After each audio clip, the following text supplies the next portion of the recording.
तमाम प्रयासों के बावजूद मध्य प्रदेश की राजधानी में हवा की सेहत नहीं सुधर रही। भोपाल में प्रदूषण कम करने के लिए नगर निगम ने अलाव जलाने पर भी पूरी तरह से प्रतिबंध लगा दिया है, लेकिन दूसरी तरफ एनजीटी के आदेश के बावजूद भोपाल में जलती तंदूर की भट्टियां नगर निगम को मुंह चिढ़ा रही हैं।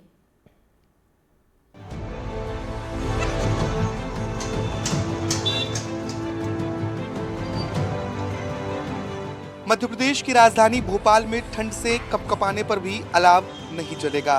हवा की गुणवत्ता हर दूसरे दिन तिहरा शतक लगा रही है। AQI 300 के पार जा रहा है, इसलिए प्रशासन ने ये फैसला लिया है। अलाव जले बगैर भी भोपाल की जनता को सुविधाएं मिल सकती हैं।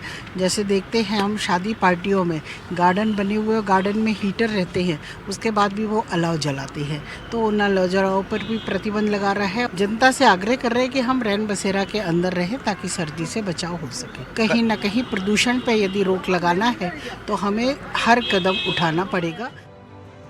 अलाव पर प्रतिबंध तो लगा दिया, लेकिन बिना किसी वैकल्पिक व्यवस्था के। सार्वजनिक स्थानों, बस स्टैंड, रेलवे स्टेशन के साथ रैन बसेरों में अब तक अलाव की व्यवस्था की जाती रही है।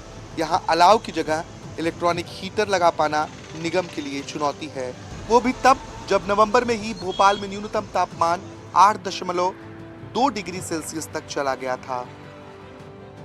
भोपाल के रैन बसेरों में ठंड से बचने के लिए कंबल, इसके साथ ही रजाई की व्यवस्था है, लेकिन अलाव की जगह पर हीटर जैसे इंतजाम अब तक नगर निगम की टीम ने नहीं किए हैं। दावे जरूर हैं कि आने वाले समय में इसके वैकल्पिक उपाय किए जाएंगे, लेकिन भोपाल में रात का तापमान लगातार गिर रहा है, सर्द बढ़ रही है। सर 200-250 लोग हो जाते हैं यहाँ पर रात। वो अलाव हर साल जलता था, अब देखते हैं क्या होता है उसको। अभी कुछ हीटर वगैरह कुछ दिया नगर निगम ने? सर अभी तो है नहीं यहाँ पर जी, हो रहा है, आएंगे। वैसे नगर निगम लकड़ी वगैरह सब आती थी यहाँ पर गाड़ी से, और वहाँ रात अलाव जलता था। अलाव पर प्रतिबंध है, लेकिन होटल और रेस्टोरेंट के बाहर सुलगती भट्टियां और तंदूर एनजीटी और नगर निगम की रोक की फिक्र को धुएं में उड़ा रहे हैं। अधिकांश केसेस में जो है वो लकड़ी के या पत्थर के कोयले उपयोग में लाए जाते हैं। इनको जलाने से ग्रीन हाउस गैसें उत्पन्न होती हैं। अब ग्रीन हाउस गैसें कौन कौन से हो गई?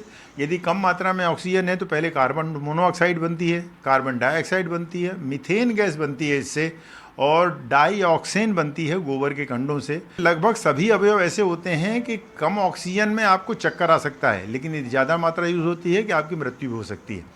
ये तो हमारे आपके स्वास्थ्य के लिए हानिकारक चीज़ें हैं।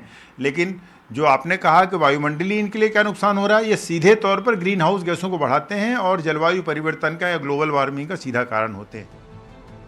हवा की सेहत सुधारने के लिए भोपाल नगर निगम ने 2020 से 2023 तक 178 करोड़ रुपए खर्च कर डाले, लेकिन खास फर्क नहीं पड़ा।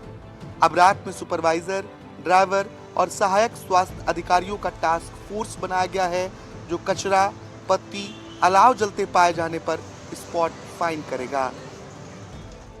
एनजीटी का ये निर्देश है कि जो कोयले या ये सब जो भी हैं, ये फ्यूल्स हैं, इनसे कोई भी भट्टी नहीं जलनी चाहिए, जो तंदूर की भट्टियाँ जनरली जलती हैं, और इलेक्ट्रिक तंदूर वगैरह का यूज़ होना चाहिए जिससे पॉल्यूशन ना हो। तो नगर निगम समय समय पर इनके खिलाफ कार्रवाई भी करता रहता है जहाँ पे जैसी भी शिकायत मिलती है, और आगे भी हम इस कार्रवाई को जारी रखेंगे। अलाव जलाने पर तो प्रतिबंध लगा दिया गया, लेकिन पुराने भोपाल से लेकर नए शहर तक सुलगती हुई तंदूर भट्टियां नगर निगम को मुंह चिढ़ाती हैं, क्योंकि 1 साल पहले एनजीटी ने ये निर्देश दिए कि भोपाल में तंदूर भट्टियों के इस्तेमाल पर पूरी तरीके से रोक लगाई जाए। इसके बावजूद अब तक ये प्रभावी नहीं हो सका। भोपाल के लोग आज भी साफ हवा का इंतजार कर रहे हैं। कैमरा पर्सन राजू बाथम के साथ आकाश द्विवेदी, NDTV।